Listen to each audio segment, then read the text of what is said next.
ఎందుకంటున్నానంటే నేను ఇంజినీరింగ్‌లో నాకు 40 కేజీలండి నేను. Like 40 kgs. Hmm. I'm 5'11" height. 40 kilos అండి. 40 కేజీస్. అంటే అసలు బాబోయ్! అసలు అంటే లిటరల్లీ అనమాట.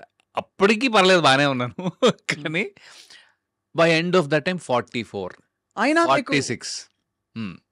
వెస్టర్న్ బ్రీఫ్ యాడ్ వచ్చింది. అవును. That's the point. That is the point.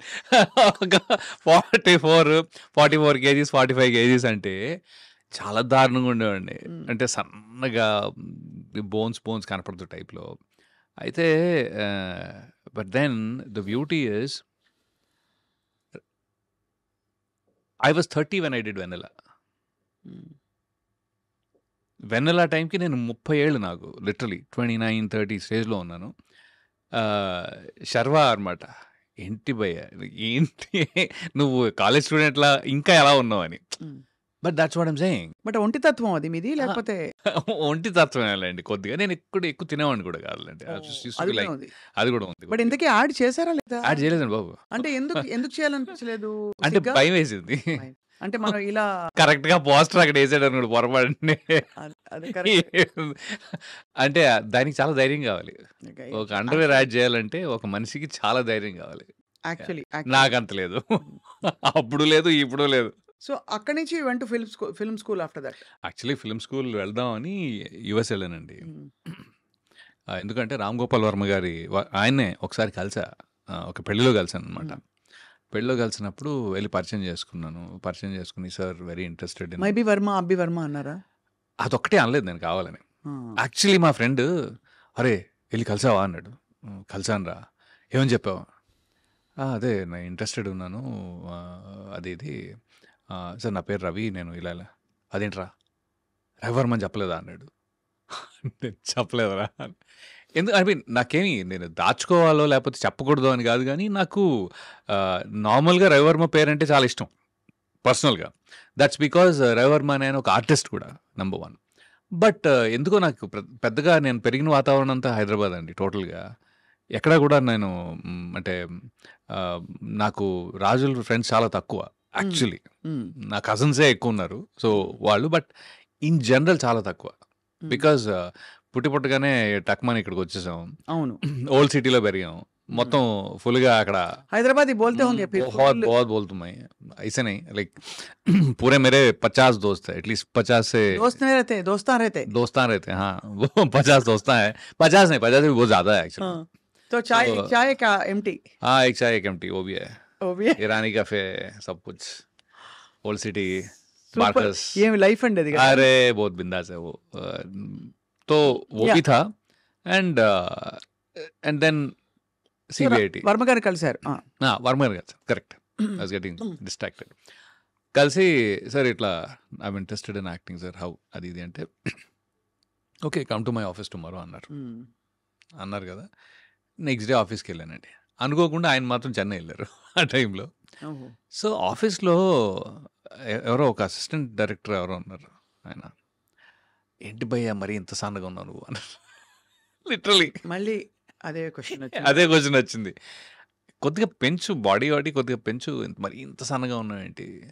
అయినా ఓ పని చేయొచ్చు. నువ్వేం చేసావు? ఇంజినీరింగ్ అయితే నువ్వు యూఎస్ వెళ్ళి యాక్టింగ్ నేర్చుకుని రావచ్చుగా, కొద్దిగా లావు కూడా అయ్యి రావచ్చు. Literally this is what he suggested. Okay. ఓహో, అక్కడికి వెళ్తే ఫుడ్కి లావ్ అవుతారు. అంటే తనకేమైనా ఐడియా ఉన్నట్టుంది ఆల్రెడీ. ఓకే. సో తనేమో మరి ఆయన ఎవరో తెలీదు. ఇప్పుడు ఎవరైనా గుర్తుండి కాల్ చేస్తే బాగుండని అనుకుంటున్నాను గానీ, బట్ దట్ పర్సన్ ఆయన నన్ను వెళ్ళమంటే నేను ఐ యామ్ లైక్ ఓకే. బహుశా మరీ అక్కడేమైనా నేర్చుకుంటే బాగుంటుందేమో అని ఒక చిన్న ఫీలింగ్ ఉండేది. సో అప్పుడు మళ్ళీ నేను జిఆర్ఈ టోఫెల్ రాసెళ్ళా. అప్పటి వరకు యూఎస్ఏలో ప్లాన్ లేదు. సరే అక్కడికెళ్ళి అక్కడ యాక్టింగ్ నేర్చుకుందాము. వెరైటీగా ఉంటుంది కదా! అంటే ఎప్పుడు చాలామంది ఇక్కడ నేర్చుకుంటారు కదా! I thought maybe why not అంటే అక్కడికెళ్ళి ఎందుకు నేర్చుకోకూడదు అనే టైప్‌లో. సో వెళ్ళి అక్కడ I wanted to join directly acting school. But it was very expensive. ఇప్పుడు సాగర్ చంద్ర ఉన్నారు కదా! ఆయన సదర్న్ ఇలినాయ్ యూనివర్సిటీ కార్బన్‌డేల్‌లో చేశారు. ఓకే. స్క్రీన్ రైటింగ్ అవన్నీ. నేను కూడా దానికెళ్ళా యాక్చువల్‌గా. But it was too expensive. $70,000 ఉండింది ఆ టైంలో. అబ్బే! మన వల్ల $70,000 $70,000 అంటే బాబాయ్ మన ఇల్లే ఒక 4, 5 $4,000 కట్టేసి ఉంటాం. అంటే బేసిక్‌లీ అట్ దట్ టైమ్ ఇల్లు ఒక 2, 3 లక్షల్లో కట్టగలిగాం basically. That's it. That is our every earning everything in it అనమాట. అలాంటిది ఒక $70,000 అంటే ఒక 22 లక్షలు. ఏయ్! కష్టం బాబాయ్ అని చెప్పి నేను మళ్ళీ మాస్టర్స్ జాయిన్ అయిపోయా అక్కడ. మాస్టర్స్‌లో engineering maths and computers basically.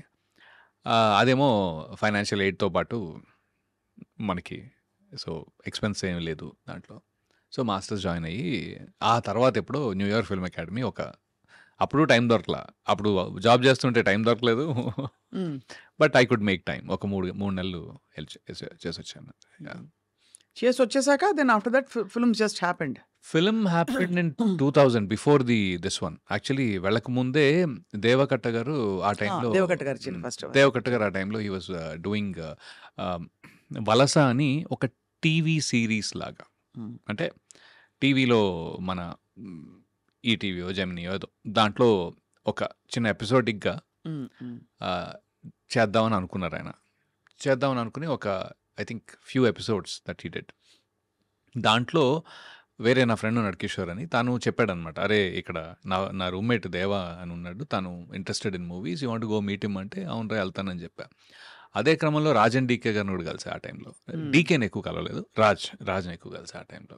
So, దేవా వచ్చేసి సారీ బ్రదర్ నేను ఆల్రెడీ అందరినీ హైర్ చేసేసుకున్నాను. 2 మంత్స్ అయింది నేను ఆల్రెడీ స్టార్ట్ చేసి. సో, ఎవ్రీ వీకెండ్ ఆయన షూట్ చేసేవారు బేసిక్‌గా. నేనేమన్నానంటే సరే ఓకే అండి. ఫైన్ నాకు ఒక చిన్న హెల్ప్ కావాలి. మీరు నన్ను ఆడిషన్ తీసుకోండి. అప్పుడు నాకు తెలుస్తది నేను అంటే అసలు నేను చేయగలనా లేదా ఇదే నాకు this is how it is అనేది మీకు తెలుస్తుంది నేను చేయగలనో లేదో. అంటే సరే అయితే అని చెప్పి ఆయన లీడ్ క్యారెక్టర్‌కి ఆడిషన్ తీసుకున్నారు. And he was very happy.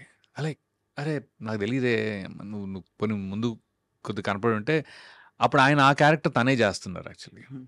Because nobody else was interested much. So, ఆయనేమో నువ్వు దొరుకుంటే బాగుండేది. నేను ఓన్లీ డైరెక్షన్ మీద కాన్సంట్రేట్ చేసేవాడిని. సరే ఓకే. No problem. నేను నెక్స్ట్ ఎప్పుడు ఏమనుకున్నా సరే ఐల్ డెఫినెట్‌లీ కాల్ యూ అని.